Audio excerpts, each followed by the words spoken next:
Good morning everyone, সবাই কেমন আছো? আশা করি ভালো আছো। আমিও ভালো আছি। পুতুল দে ব্লগে নতুন একটা ভিডিওতে তোমাদের অনেক অনেক স্বাগতম।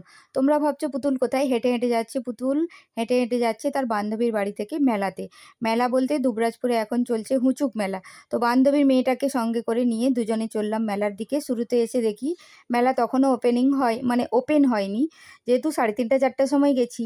তো তখন মানুষ খেয়ে দিয়ে একটু রেস্ট করবে, আমাদের মতো তো আর বোকাশোকা নয়। হুঁচুক উঠেছে, চলো এক্ষুনি, তো চলে গেলাম। তো শুরুতেই দেখলাম দুটো ছোট ছোট নাগরদোলা, যেগুলো বাচ্চাদের জন্য। তারপরে এসে দেখি দোকানগুলো সবে মাত্র খুলছে, আর আমরাই প্রথম মনে হয় কাস্টমার। তো দোকানে এদিক ওদিক ঘুরে ঘুরে বেশ অনেক কিছুই কেনা হলো। তো এই যে, হ্যাঁ, এখন অলরেডি 98% খুলে গেছে, আর 2% খুলছে এবং জিনিসগুলো টুকটাক করে সাজাচ্ছে।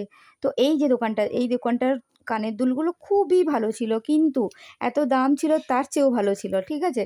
দামটা ওই জিনিসটার চেয়েও ভালো ছিল। আর এখানে নানা রকম পর্দা, কুশনের কভার, ফ্রিজের কভার, ডাইনিং টেবিলের কভার এই নানা রকম ছিল। তারপরে এদিক ওদিক ঘুরে টুরে তারপরে দুজনে অনেক কিছু কেনাকাটা করলাম। অনেক কিছু কী কী কিনেছি দেখার জন্য আমার তো পরের ভিডিওটা অবশ্যই তোমাদেরকে দেখতে হবে। আর এখানে না ওই বোলপুর থেকে একটা দোকান এসেছিল, ভীষণ ভালো, কিন্তু দামটাও ভীষণ ভালো ছিল।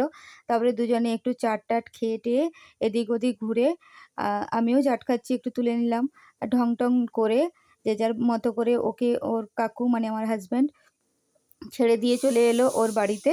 তারপরে আমি ওইখানে বাজারে একটু ওয়েট করছিলাম। হ্যাঁ, এইখান থেকে ওই আমার সোনামণাটাকে একটা কানের দুল কিনে দিয়েছি, যেটা ও পছন্দ করেই নিয়েছে। তারপরে ওকে ওর কাকু ছেড়ে টেড়ে দিয়ে চলে এলো। তারপরে আমি আর ও, আমার হাজব্যান্ড স্কুটি করে বাড়ি যাচ্ছি। যেতে যেতে হঠাৎ দেখি এরকম সবাই বাবা ভোলেনাথ মানে তারকেশ্বর গেছিলো একটা পিকআপ ভ্যানে।